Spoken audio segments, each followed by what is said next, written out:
tanya saya pada Bapak Ibu, tanyakan pada ustaz-ustaz yang ada, ulama-ulama yang ada hari ini untuk di kelas Payakumbuh dan Sumatera Barat, ada nggak satu orang pun, bahkan termasuk saya, yang pernah menamatkan kitab tafsir Ibnu Katsir? Tidak ada. Sementara Madrasah Mulazamah menjamin dia akan tamatkan kitab tafsir Ibnu Katsir. Setelah tamat, dia hafiz, dia tahu ayat demi ayat ini maksudnya apa, dia mampu menjelaskan kepada umat tentang Al-Quran. Jadi ulama nggak kayak gitu? Setelah selesai Al-Quran, baru masuk ke hadis. Jadi tertibnya kita jaga sesuai dengan tertib yang diajarkan Nabi. Mereka tidak belajar lagi fikih, usul fikih belum. Mereka belum belajar tarikh, mereka belum belajar ini itu. Kita selesaikan mereka menamatkan kitab-kitab hadis dulu. Sahih Bukhari, Sahih Muslim, ya, Imam Ahmad, An-Nasai, At-Tirmidzi, Al-Hakim, Ibnu Majah, Abu Daud. Diajarkan dulu kepadanya kitab-kitab sampai hadis-hadis Nabi selesai semuanya mereka baca. Dan itu adalah dalam 1,5 tahun. Setelah selesai, kita wajibkan mereka hafal Al-Lu'lu' wal Marjan. Lu'lu' wal Marjan adalah hadis yang disepakati kesahihannya oleh Bukhari dan Muslim. Kita wajibkan mereka juga hafal Arba'in Nawawiyah, karena ini hadis dasar dari seluruh Islam yang ada terkumpul dalam Arba'in Nawawiyah. Wajib hafal. Jadi coba bayangkan, jadi ulama nggak anak kita yang macam itu? Al-Quran selesai 30 juz dengan sempurna, hadis mereka baca semua, baru belajar fikih, lajina fikih itu. Belajar usul fikih, lajina usul fikih itu. Belajar fiqh sirah, lajina ilmu semua yang lainnya jina. Di tahun terakhir anak ini baru diajarkan bahasa Inggris. Bahasa Inggris di semacam kursus, ya, 3 bulan full belajar bahasa Inggris, mahir mereka bahasa Inggris. Lalu mereka diajarkan komputer sampai mereka ahli di komputer, ilmunya sudah ada, imannya sudah ada, karakter keulamaannya sudah ada pada dia. Barulah mereka diajarkan tentang kewirausahaan. Apakah dia suka bertani? Maka kita magangkan betul ke tempat tani yang paling sukses, contohnya di Thailand. Untuk Asia Tenggara tempat tani yang paling sukses adalah di Thailand. Kita ajarkan ke sana. Oh, dia lebih suka di kuda, maka kita matangkan betul, kursuskan dia kemana-mana, ya, agar dia mahir betul dalam berkuda, sampai ke tingkat dialah rujukan kuda dalam memanah umpamanya, sampai dia bisa membuat panah, bahkan dia ahli dan bisa usaha dalam usaha archery, tingkatnya internasional. Kita targetkan seperti itu. Kalau udah macam ini Ustadz, ulama yang mandiri dia, ya, dia bisa punya pondok pesantren, dia bisa punya perguruan tinggi, sementara dia punya usaha sendiri yang mandiri. Ini adalah binaan yang diasuh dalam madrasah mulazamah. Dalam sejarahnya begitu loh, Bu. Di sejarah itu seperti itu. Ya, walaupun apakah yang di Payakumbuh akan model itu nanti nasibnya Pak Ustadz akan seperti yang Ustadz ceritakan, maka kami mengatakan kami tidak mampu membuat janji apa-apa. Yang pasti kami mulai menjalaninya dan merintisnya. Saya berharap mudah-mudahan pesantren-pesantren yang ada, pesantren kita ikut menyediakan kelas khusus untuk madrasah mulazamah. Karena ini sejarah. Ini sejarah. Setiap sekolah yang ada, kemarin saya kunjungan ke Al-Badar di Bangkinang. Ketika saya sampaikan program-program madrasah mulazamah, mereka tercengang. Lalu mereka mengatakan betapa dahsyatnya program ini. Lalu saya katakan pada mereka, alangkah baiknya kalau Al-Badar juga mempersiapkan satu kelas khusus yang disebut dengan madrasah mulazamah. Karena kelas inilah yang melahirkan kader-kader ulama, kader-kader pemimpin, kader-kader mufti. Kualitas keilmuannya tidak perlu disangsikan. Siapa yang tidak kenal dengan mulazamah? Di Timur Tengah, Pak, orang yang tamatan mulazamah 2 tahun cukup, dengan orang yang tamatan tingkat doktor di Al-Azhar bisa mengalahkan keilmuan orang yang tamat Al-Azhar tingkat doktor. Hanya 2 tahun dia di mulazamah. Inilah dia keunggulan madrasah mulazamah. Dan itu kita hadirkan di Kota Payakumbuh. Madrasah mulazamah ulum Islamiyah kita rintis, walaupun kami tidak dapat menjanjikan apa-apa. Tidak dapat. Hanya ketika kita meniti sejarah di tapak yang sama, di jejak yang ditinggalkan dengan cara yang sama, dengan materi yang sama, kami berharap mudah-mudahan hasilnya juga sama. Begitu Ustaz Siddiq. Itu maksud dengan fokus dengan Al-Quran dulu. Setelah Al-Quran barulah mereka belajar ilmu-ilmu yang lain. Nggak akan ketinggalan, percaya nggak akan ketinggalan. Percayalah, tidak akan ketinggalan anak-anak kita. Mau belajar ilmu apa sih? Gampang. Ini zaman kursus, zaman privat, mudah sekali Pak. Dikursuskan saja anak-anak kita ini, dia akan dapatkan ilmu itu. Yang sifatnya duniawi tentunya. Lalu dia bisa mandiri, nggak lagi bawa ijazah ke sana sini, minta diterima jadi pegawai, nanti nyogok dulu sekian puluh juta baru diterima. Habis itu dia gaji umur panjang, rezeki dibatasi, kan begitu bahasanya. Kalau tidak pandai menyunek di Sinan Siko, maka sehingga itu sajalah rezekinya taruh. Betapa hidupnya terikat, dia tidak bebas segala macamnya. Hah? Tentu saja bukan seperti ini anak-anak yang kita mau, tapi anak-anak kita anak-anak perubah sejarah. Anak-anak yang punya karakter dan mental yang besar. Cukup? Kita masuk pada yang keempat. Cukup ya? Jadi dua penanya dulu, satu dari bapak, satu dari ibu. Kita masuk cara Rasulullah mendidik yang keempat. Ibu, Pak, Rasulullah sangat menjauhkan para sahabat yang dibinanya dari bau-bau kelompok. Ingat ini baik-baik. Dari bau-bau kelompok. Tidak ada kelompok-kelompok apapun, karena ini akan mengkerdilkan seseorang, menjadikan seseorang itu sempit dan kecil. Afwan, kalau sekarang kita dalam organisasi ada kelompok, dalam politik ada kelompok. Walaupun boleh kita berada di kelompok manapun, akan tetapi Rasul mendoktrinkan kepada sahabatnya, hidupmu bukan untuk satu kelompok, hidupmu adalah untuk Allah, maka tidak ada nama-nama. Ini perlu diingat Bapak Ibu, tidak ada nama-nama. Sekarang kita ada namanya Golkar. Kalau di politik ya, ada namanya PDIP, ada namanya P3, ada namanya PBB, ada namanya apa? PKS, ada namanya apa lagi? Kalau yang di politik, apapun nama politik, kalau mau dilihat gaya pendidikan Nabi, Nabi tidak mau terjebak sahabatnya satu pun dalam kelompok-kelompok kecil yang dibuat oleh mereka. Sebab apa? Ini akan menjadikan mereka terkotak-kotak dan lemah. Dan kenyataan itu terjadi sekarang. Kaum muslimin di Indonesia ini lemah enggak? Lemah tidak? Ketika mereka terkotak-kotak oleh kelompok. Begitu juga kita mendengar kelompok terbesar di Indonesia ini adalah Nahdlatul Ulama, adalah Muhammadiyah. Berada dalam kelompok itu lebih baik dan lebih bagus daripada tidak dalam kelompok sama sekali. Karena ini masih dalam Ahlus Sunnah wal Jamaah. Tetapi hidup untuk kelompok itu, demi membesarkan kelompok ini sudah menjadikan orientasi hidupnya tidak lagi lillahi ta'ala. Silahkan besarkan agama, tegakkan agama, jayakan dan kibarkan bendera Allah di dalam kelompok yang kita berada. Tidak masalah, tapi jangan hidup untuk kelompok itu. Dan Nabi mengawasi betul, jangan sampai sahabatnya hidup untuk satu kelompok. Makanya hufaz dan madrasah, kutab akan tetap setia. Kita tidak akan membela satu kelompok apapun. Bagi kita, siapapun dia, selama dia Ahlus Sunnah wal Jamaah, apapun nama kelompoknya, dia adalah saudara kami, dia adalah sahabat kami mencintainya, kami sayang kepadanya. Penderitaannya adalah penderitaan kami ya. Siapa yang menzaliminya berarti menzalimi kami, kami siap membelanya. Begitu prinsip yang dibangun oleh hufaz, yang dibangun oleh kutab, yang dibangun oleh madrasah. Yang jelas-jelas musuh kami adalah yang para ulama Ahlus Sunnah sudah sepakat memusuhinya, seperti Syiah, seperti Khawarij ya, seperti kelompok-kelompok takfiri yang ada, seperti Ahmadiyah, atau seperti kaum sekuler, sepilis yang ada, seluruhnya jelas-jelas musuh kita, di mana sepakat seluruh ulama Ahlus Sunnah. Selebihnya adalah Ahlus Sunnah wal Jamaah. Sekali lagi, kita tidak ingin anak kita diarahkan kepada satu kelompok tertentu. Anak kita menjadi kecil. Anak kita menjadi kecil. Dulu Zainuddin MZ. Masih ingat dengan nama ini? Dai jutaan umat, Zainuddin MZ.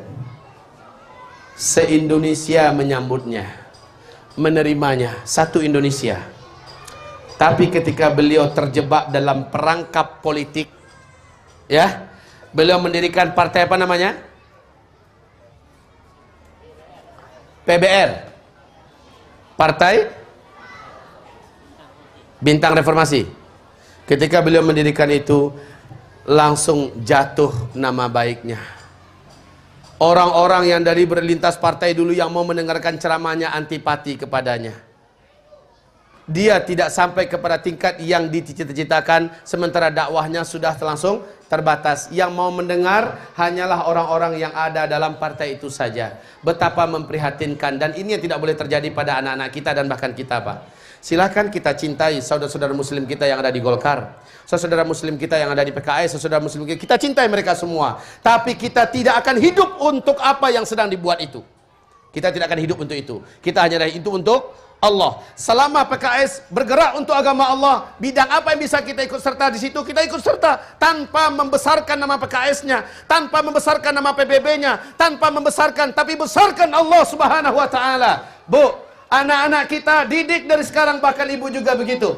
Ibu, cintailah Hizbut Tahrir. Kenapa? Hizbut Tahrir merindukan tegaknya khilafah, mengisukan agar khilafah menjadi isu dunia yang serentak manusia muslim sedunia merindukannya. Di bidang itu kita cinta dengan mereka. Ada hal yang tidak benar pada HTI, maka di bidang itulah yang kita tidak sepakat dengan mereka, tapi tidak mengurangi rasa hormat dan cinta kita pada mereka. Ini konsep loh Pak. Ya, kita mencintai Ikhwanul Muslimin. Jangan tanya bagusnya Ikhwanul Muslimin, Masya Allah. Tetapi ada sisi yang juga kurang pas pada mereka. Di sisi itu saja kita barak dari mereka. Yang lain, mereka saudara kita. Maka Islam lebih luas daripada nama-nama itu. Islam lebih luas daripada nama-nama itu. Kita mencintai seluruh saudara muslim kita. Yang kita benci hanyalah yang Allah dan Rasulnya dan para sahabat serta ulama-ulama al-sunnah sepakat membencinya. Maka ketika itu kita serentak ikut membencinya. Yang kita cintai adalah seluruh umat Nabi Muhammad, ahlus sunnah wal jamaah. Maka Islam lebih besar dari Muhammadiyah, Islam lebih besar dari NU, Islam lebih besar dari HTI, Islam lebih besar dari Ikhwanul Muslimin, Islam lebih besar daripada Persis, Islam lebih besar daripada PKS, Islam lebih besar daripada Golkar, Islam lebih besar daripada apapun nama-nama yang dibuat. Maka kita adalah bersaudara. Camkan ini. Maka jadikanlah prinsip bapak, prinsip ibu, dan prinsip anak-anak kita. Hidup kita bukan untuk partai, hidup kita bukan untuk organisasi, hidup kita bukan untuk nama kelompok. Hidup kita adalah lillahi ta'ala. Kalau sudah macam itu Pak, besar jiwa anak, besar jiwa kita. Maka kita rasa sayang, rasa kasih, rasa cinta kita akan lintas kelompok, insya Allah ta'ala. Kalau enggak kayak gitu, kecil terus kita Pak, lemah terus. Sekarang umat Islam di Jakarta kesulitan menentukan siapa calon presiden yang mampu, calon gubernur yang mampu menyaingi Ahok. Mayoritas muslim di ibu kota Indonesia, ratusan juta masyarakat Indonesia ada di tengah ibu kota DKI. Yang naik non muslim, waduh, innalillahi wa inna ilaihi rajiun. Kok susah banget ya mempersatukan umat. Kenapa? Inilah dia, umat ini sudah membesarkan kelompok-kelompoknya. Datang kelompok ini dengan partai ini mengusung calonnya sendiri, pecah suara umat. Ya, ini dengan kelompok ini mengusungkan pula calonnya sendiri, pecah suara umat. Kenapa? Yang dibela kelompok, bukan lagi Islam. Yang dipentingkan, yang dipikirkan adalah nama organisasi, bukan lagi Islam. Akhirnya memilih pemimpin. Semoga ini disiarkan, ya. Memilih pemimpin di luar muslim. Ijma' ulama ahlus sunnah sudah tegak tentang itu. Di dalam kitab Mausu'atul Ijma', ensiklopedi Ijma' oleh Syekh Sa'di Khalid Abu Jaib, sepakat para sahabat, tabi'in, tabi'in dan seterusnya sepakat dengan bulat suara mengangkat pemimpin, seorang muslim yang mengangkat pemimpin dari non-muslim, maka orang ini secara akidah batal dua kalimat syahadatnya, gugur keislamannya, murtad dia dari agamanya.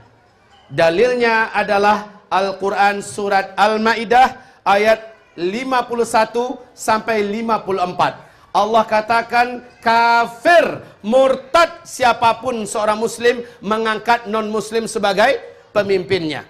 Ini perlu diperjelas. Bukan masalah kita benci atau tidak benci dengan Ahok dan sebagainya. Anggaplah Ahok akhlaknya mulia, orangnya disiplin, tegas. Masalahnya ini akidah. Ini yang saya maksud tadi. Kalau dibina dulu dengan akidah, prinsip kita jelas. Masalahnya ini bidang akidah. Dalam akidah haram seorang muslim mengangkat non-muslim sebagai pemimpin. Tuh, lihat. Ke depan di program, Ahok menjadi orang nomor 1 Indonesia. La haula wa la quwata illa billahil aliyil azim.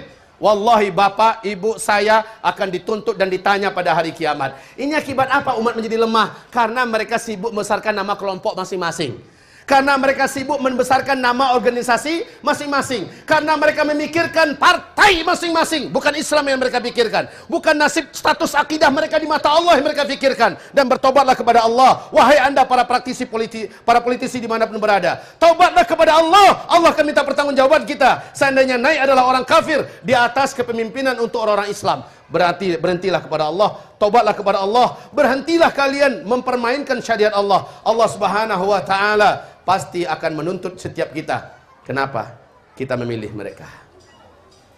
Hidup ini adalah pilihan. Saat kita memilih mereka, Pak Ustadz, indak nawak pilihnya ke manang juanya. Ya, masalahnya bukan dia yang menang atau tidak, tapi masalahnya kita ditanya oleh Allah, kenapa kamu pilih dia? Ini yang jadi masalah. Kaum muslimin yang kami muliakan, baik, sekali lagi, umat ini lemah selama umat ini masih hidup untuk kelompok. Maka Nabi tidak mau mengajarkan umatnya berkelompok-kelompok. Bahkan Nabi mempersaudarakan Aus dan Khazraj. Betul tidak? Bu? Rasulullah mempersaudarakan Aus dan Khazraj. Betul tidak? Ibu? Rasulullah mempersaudarakan Aus dan Khazraj, betul tidak?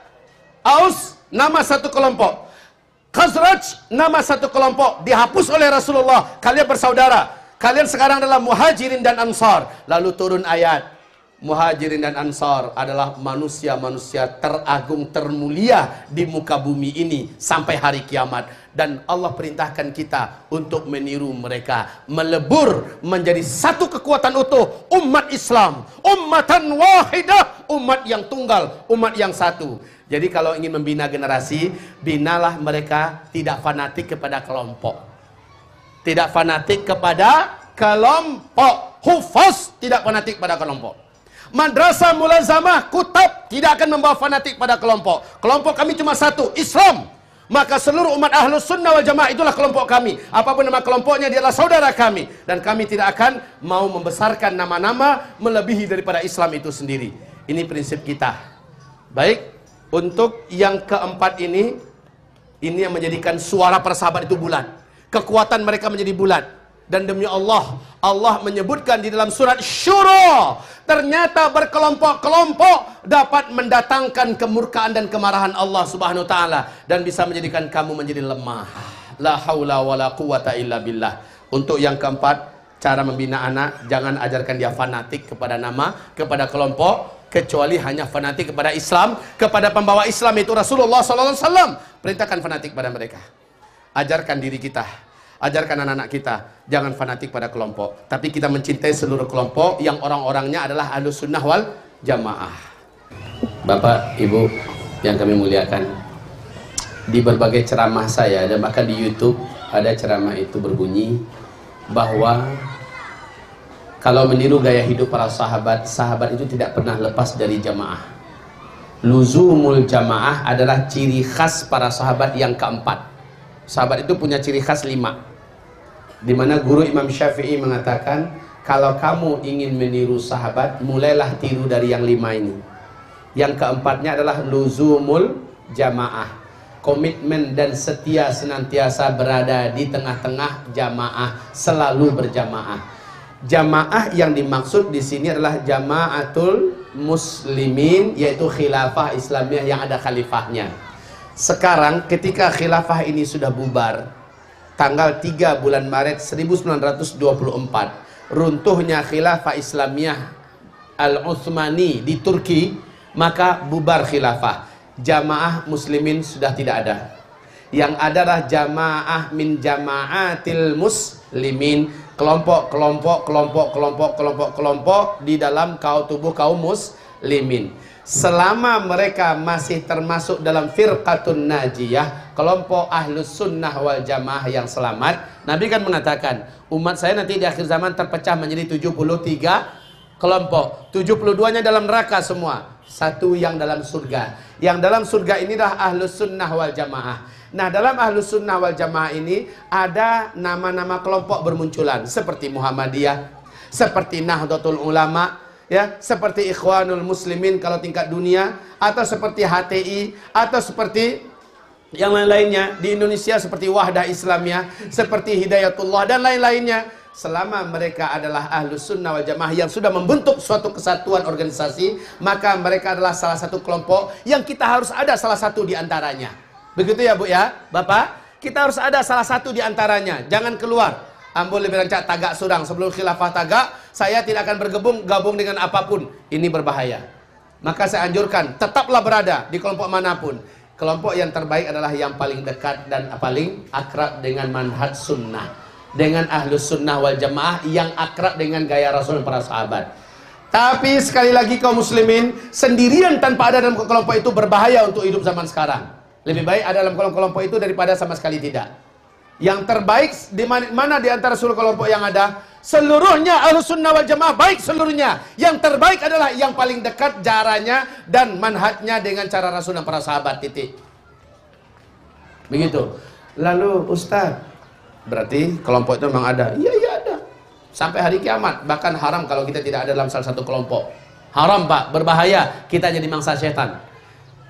Yang kedua tentang masalah demokrasi. Demokrasi ini adalah agama baru yang manhajnya, prinsip-prinsipnya, ideologinya bertolak belakang abis dengan Islam. Tentang masalah demokrasi, akidah yang benar dari Ahlus Sunnah wal Jamaah telah disepakati oleh ulama-ulama besar dunia. Ahlus Sunnah Jamaah, demokrasi bukan Islam. Jelas, kalau itu sudah jelas. Tapi memerangi demokrasi sebuah perbuatan yang sia-sia untuk zaman sekarang. Memerangi demokrasi adalah sebuah perbuatan yang sia-sia. Tapi bersikap tegas dan cerdaslah, seperti yang dibuat oleh Recep Tayyip Erdogan contohnya di Turki. Ketika demokrasi yang ditulis oleh Jerry de Grey dalam buku beliau Demokrasi Barbar ala Amerika, maka demokrasi yang ada memang merugikan Islam dan menguntungkan kafirin. Jelas. Ketika demokrasi barbar itu dimenangkan oleh umat Islam pasti dipermainkan dan hasil demokrasinya akan dibubarkan. Contoh Masyumi di Indonesia. Yang kedua, contoh Hizbul Rafah di Turki. Yang ketiga, FIS di Aljazair. Yang keempat, lihat Hamas di Palestina. Dan yang terbaru adalah Ikhwanul Muslimin di Mesir oleh Mursinya, lihat dipermainkan. Tapi Recep Tayyip Erdogan mampu mempermainkan demokrasi dengan cara-cara yang cerdas. Akhirnya George Bush berkata, senjata kita dipakai oleh laki-laki ini untuk menghancurkan kita, yaitu demokrasi. Sebenarnya demokrasi bisa dipakai enggak? Kalau secerdas Recep Tayyip Erdogan orangnya, maka bisa. Tapi kalau enggak, kurang cerdas seperti itu, jangan bermain-main dengan api, kebakaran insya Allah. Nah, kaum muslimin yang kami muliakan, sesungguhnya demokrasi sama dengan senjata-senjata lainnya. Kalau dia pandai kita memakainya, dengan tetap meletakkannya pada tempatnya, kita tidak akan dilukainya. Tapi kalau kita tidak termasuk orang yang ahli, jangan bermain-main dengan api. Biasanya kena kebakaran sendiri. Nah, kaum muslimin, Recep Tayyip Erdogan berkata, Presiden Turki sekarang, kita akan bangkitkan kembali kejayaan Islam di tempat di mana kejayaan itu terkubur. Ya, yaitu di Turki sendiri. Dan para ahli-ahli pengamat-pengamat politik dunia yang ada di Amerika mengatakan kemungkinan kebangkitan Islam itu akan kembali dari Turki. Wallahu a'lam. Urusan yang benar pulangkan pada Allah Subhanahu wa taala. Tapi sekali lagi, berkelompok-kelompok itu tetap penting, tetapi jangan hidup untuk kelompok. Saling sinergi lah. Kalau Muhammadiyah umpamanya fokusnya di pendidikan maka HTI fokusnya di isu khilafah, maka Ikhwanul Muslimin fokusnya di bidang politik umpamanya, maka yang saling bersinergi lah. Di bidang politik diisi oleh siapa? Di bidang dakwah, di bidang amar ma'ruf nahi munkar diisi oleh siapa? Dakwah diisi oleh Jamaah Tabligh, amar ma'ruf nahi munkar diisi oleh FPI. Kemudian apalagi Salafi di bidang menghidupkan manhaj salaf yang fikihnya, maka semuanya saling sinergi. Kalau seandainya kita mau, tapi maaf, ini hanya adalah harapan-harapan yang sulit untuk diwujudkan sekarang. Kenapa sulit? Sekali lagi, sudah terkontaminasi dengan satu pikiran, kelompok salah ya paling benar, yang lain salah. Ini adalah racun yang hadir akibat daripada berkelompok-kelompok. Idealnya kan, makanya pada akhirnya nanti kita akan kembali merujuk kepada satu saja suara, khilafah Islamiyah, dan itu pasti, dan itu akan dijanjikan oleh Allah, pasti terwujud kembali insyaallah taala. Bagaimana cara Rasul mendidik para sahabat? Tolong dijawab. Rasul tidak membenarkan sahabat-sahabatnya hidup terkotak-kotak dan membesarkan nama-nama kelompok. Tidak, Nabi tidak benarkan. Ketika muhajirin mengatakan, ya ma'syaral muhajirin, kaum Ansor mengatakan, ya ma'syaral Ansor. Datang Nabi, marah, berubah wajah Nabi. Abi dakwal jahiliyah tad'un. Apakah cara dakwah-dakwahnya jahiliyah kembali kalian hidupkan? Muhajirin ngajak muhajirin, ayo bersatu, muhajirin saja sini. Yang Ansor mengatakan, Ansor, sini Ansor semuanya. Mulai, Nabi mengatakan, ini dakwah jahiliyah. Kalau ada, maaf ini, PKS mengatakan, ayo ke PKS saja, ini dakwah jahiliyah. Kalau ada PBB mengatakan, ayo ke PBB saja, ini dakwah jahiliyah. Apa salahnya? Partai-partai Islam ini tegak, milih satu pemimpin, yang pemimpin ini punya karakter Islam yang ada dalam Islam. Maka sama-sama mengusung satu nama. Apa salahnya? Ini yang jadi masalah kaum muslimin. Dan Nabi mengatakan, afabi dakwal jahiliyah titad'un. Apakah dengan dakwah jahiliyah kamu menyeru? Tidak boleh. Untuk pemilihan calon gubernur di Jakarta, DKI Jakarta nanti. Demi Allah, kalau tidak menjadikan Islam sebagai matlamat tertinggi, tapi menjadikan kelompok sebagai tujuan, maka selama-lamanya Jakarta akan dikutuk, dilaknat oleh Allah karena dipimpin oleh orang kafir. Dan itu akan menjadi pemimpin Indonesia kalau seandainya kita seluruhnya tidak merujuk dan kembali. Baik, hamba-hamba Allah, saya sudah masuk ke ranah politik. Sebenarnya inilah suatu pembicaraan yang saya alergi sudah membicarakannya. Tapi saat ini bicarakan ini, saya juga nggak bisa menyembunyikan sesuatu yang harus disampaikan. Cukup sampai di sini kajian saya, ya. Harusnya sampai jam 11, tapi saya tahu ketika hujan sudah turun, maka kita sudah tidak kondusif lagi melanjutkan pembicaraan ini. Makalah ini sudah dibagikan, Pak. Sudah dibagikan. Ada 9 konsep Nabi mendidik sahabat sehingga mereka menjadi pemimpin-pemimpin dunia. Ada 9 konsep Nabi. Dan ini akan menjadi konsep kita bersama, bagaimana mendidik diri kita dan generasi yang lahir dari tulang sulbi kita, dari rahim kita, agar mereka menjadi penguasa-penguasa dunia di masa yang akan datang. 9 konsep ini baru 4 kita uraikan, ya. Baru 4 kita uraikan cara Nabi mendidik para sahabat sehingga lahirlah pemimpin-pemimpin besar dunia. Dan ini menjadi cara kita mendidik diri dan anak-anak kita, insyaallah ta'ala. Bapak Ibu yang kami muliakan, demikian dari kami untuk pendaftaran bagi yang punya anak-anak gadis tamat SD buat masuk ke Madrasah Mulazamah Putri. Silakan ambil brosurnya. Brosurnya sudah dibagikan belum? Sudah dibagikan belum? Atau yang merasa perlu saja, yang nggak perlu nggak usah diambil, ya. Ini sampaikan kepada yang lain yang punya anak gadis dan ingin anak gadisnya kembali pada fitrahnya. Prinsip kami, visi misi kami ada di sini. Apa kegiatan hari-hari anak itu sudah ada di sini, dan bagaimana cara pembelajaran mereka juga sudah kami susunkan di sini. Semoga Allah berkahi. Baik Bapak Ibu yang kami muliakan, Bapak bisa bertemu dengan saya adalah rezeki yang besar untuk saya. Karena saya bisa menyampaikan ini kepada masyarakat saya yang tinggal di Payakumbuh. Selama ini, apalagi April ini Pak, April ini jadwal saya mungkin rata-rata di luar. Jadwal saya selama April ini banyak di luar. Ketika bisa bertemu dengan Bapak, menurut saya ini adalah rezeki yang paling besar untuk saya. Kalau Bapak menganggap ini rezeki yang besar juga untuk Bapak, maka memang ini adalah rezeki kita semua, di mana kita bisa menguraikan bahagian-bahagian yang penting dalam pendidikan Islam menurut konsep Nabi Muhammad SAW. Demikianlah Bapak Ibu, tolong dibaca makalahnya agar yang difotokopikan tidak mubazir. Amanah ilmu yang sudah sampai ke tangan Bapak Ibu ditanya matanya, ditanya telinganya oleh Allah, ditanya nanti kamu baca enggak? Apa yang bisa kamu ketahui dan apa yang bisa kamu terapkan untuk anak dan keturunan kamu. Masuk yang kelima, lihat yang kelima. Yang kelima, cara Rasulullah SAW mendidik generasi, yaitu Rasul memulai dari keluarga intinya dulu, dari orang-orang inti dulu, yaitu istri dan anak-anak. Pak, Ibu, kalau kita untuk di rumah nih, mulailah dari istri dan anak-anak, maka suami di sini punya peranan besar, Pak. Bapak sebagai imam rumah tangga punya peranan besar. Yang Bapak target menjadi wanita soleha, jangan wanita-wanita lain dulu, tapi istri kita, Pak. Anak-anak gadis kita di rumah, yang kita target menjadi lelaki soleh, jangan orang-orang lain dulu, diri kita dan anak-anak bujang kita. Targetkan mereka. Dan ini yang akan ditanya mas'ulun antum. Bapak akan ditanya oleh Allah, kamu sebagai pemimpinnya, seperti apa pemimpin yang kita asuh? Kita ditanya nanti. Kalau kita ternyata punya istri solehah, berkat kegigihan kita, Dek, kamu harus ikut ngaji, Dek, dan akan abang temani kamu ngaji. Begitu, ini pemimpin namanya. Dek, kita beli buku anu yuk, lihat di internet buku yang paling bagus tentang masalah tauhid, Oh, bukunya buku ini, buku-buku ini. Yuk kita beli. Kita baca, kita bedah di rumah. Suami punya kewajiban dalam hal itu. Dek, kayaknya abang nggak punya kapasitas untuk mendidik kamu tentang tauhid. Kita datangkan ulama yuk ke rumah kita. Bisa begitu, Pak. Apalagi sekarang zaman di mana kita mudah mengakses internet. Ya, dengarkan ceramah ulama-ulama besar dunia bicara masalah tauhid. Kaji bersama, diskusikan, dan bertanyalah dengan ustaz-ustaz kita yang ada. Ustaz-ustaz kita yang berdatangan ini sangat banyak. Tanyakan pada mereka. Jadi kaidah salbahnya adalah keluarga kita dulu ya. Anzir ashiratakal akrabin. Beri peringatan kepada keluargamu yang terdekat. Sekali lagi, jangan asik agar istri orang lain jadi solehah. Istri kita gimana?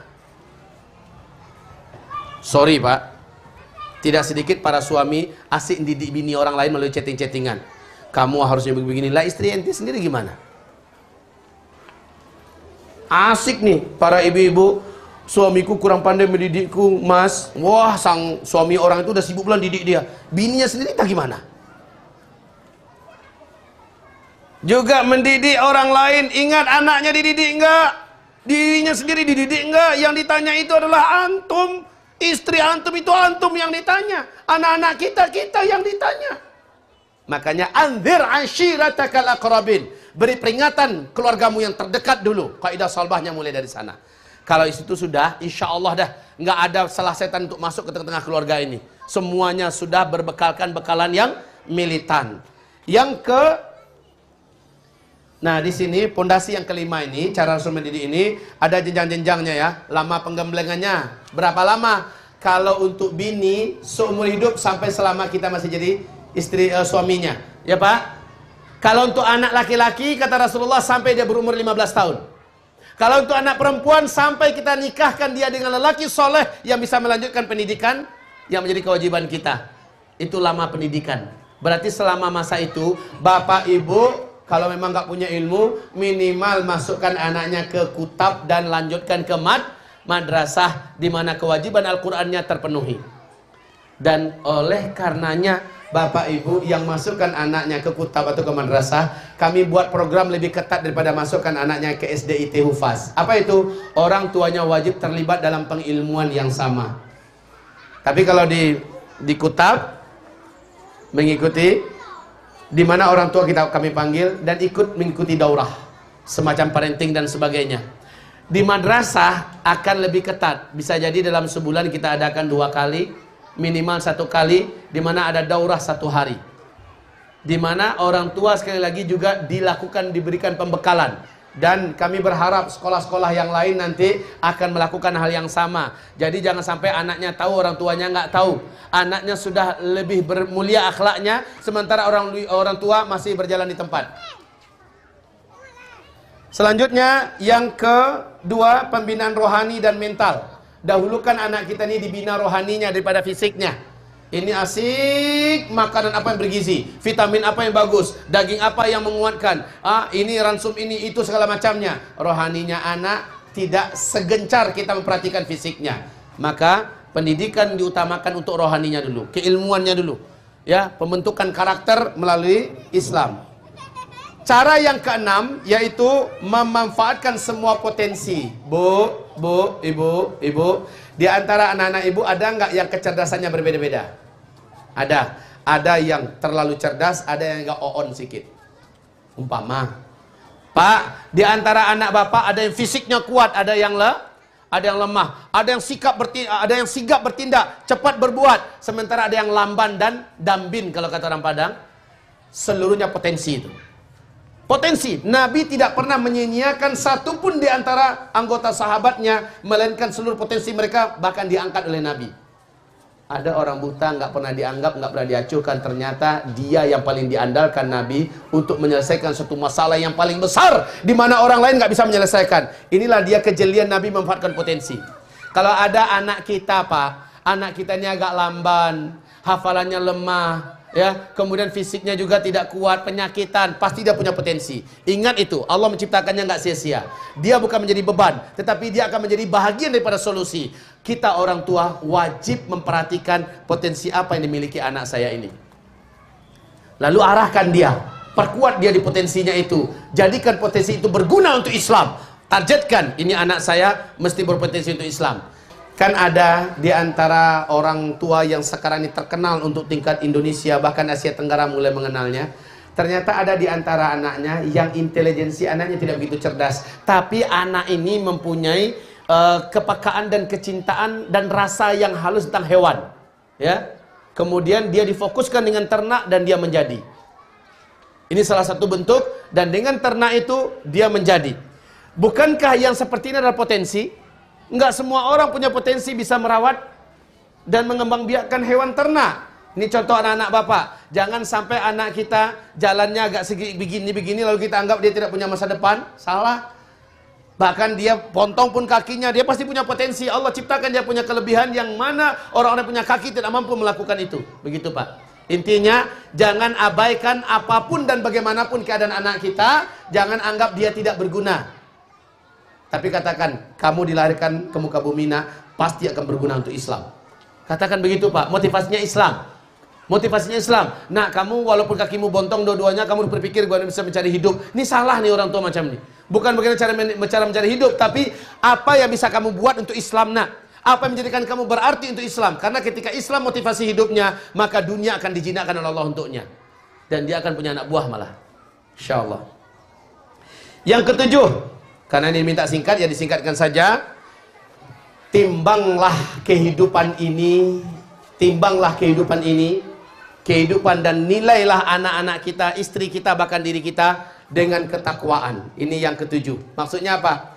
Kita memuji anak bukan karena bagus nak kamu juara 1, yang juara 5 tingkatkan lagi ya. Ayah bunda bangga dengan anak kita nih karena dia juara 1, yang juara 5 minder, atau yang banyak rapotnya merah minder. Tidak, katakan yang paling mulia di antara kalian adalah yang paling agung akhlaknya, yang paling tinggi adabnya. Menurut papa mama, menurut ayah bunda, maka walaupun rapot kamu banyak merah nak, tetapi kamu taat beribadah. Bagi ayah bunda, kamulah yang paling mulia. Di mata Allah, kamulah yang paling mulia. Nak, kamu sudah bagus. Secara kecerdasan kamu udah pintar. Tapi sayang, ketika adabmu kurang, maka kamu bisa 0 di mata Allah. Dan kami juga tidak bangga punya anak yang prestasinya hebat, tapi tidak dan jauh dari adab. Jadi, jadikan Pak, prinsip Allah dan prinsip Rasul mengangkat yang mulia hanyalah yang bertakwa. Prinsipkan ini kepada anak-anak kita. Prinsipkan ini pada anak-anak kita. Sekali lagi saya katakan pada anak saya, nak, ayah tidak bangga, papa tidak bangga melihat kamu juara 1 selama akhlak kamu tidak nomor 1. Kalau akhlak kamu nomor 1, maka yang lain ngikut dah. Yang lain pada ngikut, insya Allah. Orang sekarang yang dinilai orang adalah akhlak. Ketika dia tidak berakhlak, dia tidak ada nilai. Betul Pak? Ketika dia tidak ada akhlak, dia tidak ada nilai. Polisi, sempat dia berakhlak, maka polisi itu akan dicintai masyarakat. Sempat polisi tidak berakhlak, dia akan dibenci oleh masyarakat. Ulama, ketika dia berakhlak, dia akan dicintai oleh jamaahnya. Tapi ketika ada ulama yang tidak berakhlak, dia akan dibenci dan dikutuk oleh jamaahnya. Dimakan kaji Pak Jago, ditembak patuh lah Pak Jago, dan segala macamnya. Kenapa? Tidak berakhlak. Guru yang berakhlak pasti akan dicintai oleh murid-muridnya. Betul tidak? Tapi guru yang tidak berakhlak, dia akan dilaknat, dikutuk, dicaci maki, dan ditertawakan, dicemehkan oleh muridnya. Maka sekali lagi di rumah tangga, barometer kemuliaan adalah ketakwaan. Hidupkan ini. Hidupkan ini. Hidupkan ini. Selama ini hidup, maka Bapak Ibu merasakan surga dunia. Yang ke-8. Yang ke-8, pondasi yang ke-8. Iya, ini penting. Tolong di sela-sela peristiwa-peristiwa yang terjadi, kita masukkan nilai-nilai pendidikan di situ. Umpama kita melihat anak kita makan sambil berlari atau sambil berdiri, itu peristiwa. Stopkan dia. Nah, duduk sebentar. Bicara baik-baik. Makannya dengan tangan apa? Tangan kanan. Sekarang makannya dengan tangan apa? Tangan kiri. Kalau begitu benar nggak itu? Dia akan pindahkan. 2. Kemudian makan yang berdiri itu makannya ala siapa? Binatang. Apakah kamu manusia atau binatang? Manusia. Kalau manusia gimana cara makannya menurut Islam? Duduk. Sekarang duduk. Setiap ada momen Pak salah kita lihat anak, jangan biarkan dulu. Kalau salah langsung luruskan. Umpamanya anak kan lagi belajar tuh, umur 7 tahun lagi belajar sholat. Ternyata sholatnya matanya sana sini. Kita lihat, jangan tunggu dia selesai sholat, langsung sedang sholat itu. Nak, matanya. Itu yang saya maksud, Pak. Kalau dia sedang nonton yang tidak benar, langsung katakan, yang kamu lihat ini nak, ini adalah sesat. Ini adalah dosa. Langsung sampaikan kepadanya, jangan nunggu. Kalau sempat dia kentut di tengah kawan-kawannya, di tengah keluarganya, ya, sedang ngobrol, buang, ya. Lalu kita ikut tertawa, itu salah. Langsung tegur dia, nak, tidak beretika, tidak beradab. Kalau mau kentut, itu sehat. Bagus kentut, tapi cari ke tempat yang orang nggak mencium bau kentutmu dan tidak mendengarkan suaranya. Ajarkan dia setiap momen, Pak. Bawa jalan-jalan. Kalau ada dia salah di mobil, ada dia salah di mana, langsung tegur. Ketika anak kita mulai mencaci maki, ada seorang wanita yang agak telanjang, lihat tuh perempuan tuh kayak binatang semacamnya, kan bahasanya kotor tuh. Langsung tegur sekali, nak, itu memang salah, tapi kamu juga salah. Kamu tidak pantas untuk melecehkan, mengejek orang. Ada nilai-nilai yang dimasukkan langsung. Inilah cara Rasulullah. Rasul tidak main tunggu ketika melihat ada yang salah, langsung di tempat beliau luruskan. Langsung di tempat, nggak main tunggu. Ini kan Pak, kan ada tamu-tamu datang. Anak-anak kita suka overacting nggak kalau tamu-tamu datang? Kita punya tamu, anak kita suka overacting tuh saat tamu datang. Melakukan hal yang salah, dia tahu kita nggak akan marah. Lalu dia melakukan hal yang salah di depan tamu. Kita malu nih, tapi pakai gertak. Ini nggak mendidik. Langsung di depan tamu katakan, nah, ayah lagi bicara dengan bapak. Kamu nanti bicara dengan ayah. Pulang dulu, pergi dulu belakang. Jelaskan, ini tidak benar. Adabnya tidak benar. Dia ikut makan bersama tamu, sah-sah saja, boleh-boleh saja. Tapi katakan kepadanya, nak, dulukan tamu. Adabnya begitu. Boleh kamu makan dengan kami orang tua, tapi tamu kita didulukan. Jangan malu, jangan sungkan, karena momen macam itu sering lupa, Pak. Nanti kalau ada bubar tamunya, udah lupa nasihati anak. Padahal anak ketika diingatkan ketika dia berbuat salah, dia akan cepat ingatnya, dia tidak akan lama ingatnya, Pak. Beberapa kali kita ingatkan jadi permanen untuk dia tahu ini salah. Iya kan? Jadi jangan main tunggu dah, jangan main tunggu Bapak. Ketika salah, langsung ketika itu ditegur. Kalau ada hal yang berguna, bermanfaat, langsung berikan dia ilmunya. Tuh nak, lihat nak. Subhanallah, anak itu akhirnya dicintai masyarakat, akhirnya dia dimuliakan oleh umat, akhirnya dia bla bla bla bla bla, karena dia begini. Kamu kan bisa juga nak. Nah, begitu. Kamu pasti lebih pintar insya Allah kalau kamu lebih rajin, dan seterusnya. Beri motivasi. Yang terakhir di sini judulnya al-jihad. Maka adalah tanamkan ruh perjuangan kepada anak-anak kita.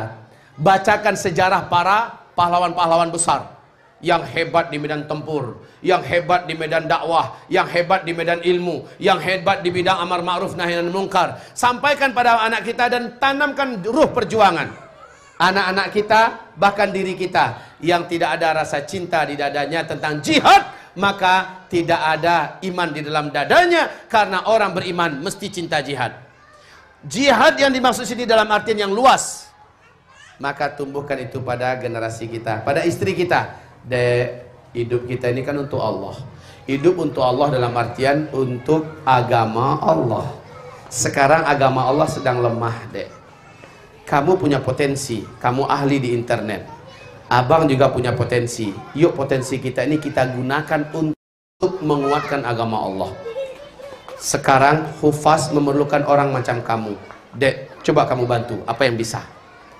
Madrasah mulazamah memerlukan orang semacam abang. Izinkan abang supaya membagi sebagian waktu kita untuk agama Allah. Ajak istri kita peduli, ajak anak kita peduli tentang nasib agama ini. Maaf, jangan semua potensi kita nyau dunia yang diurus. Malu kita di hadapan Allah. Malu, Pak.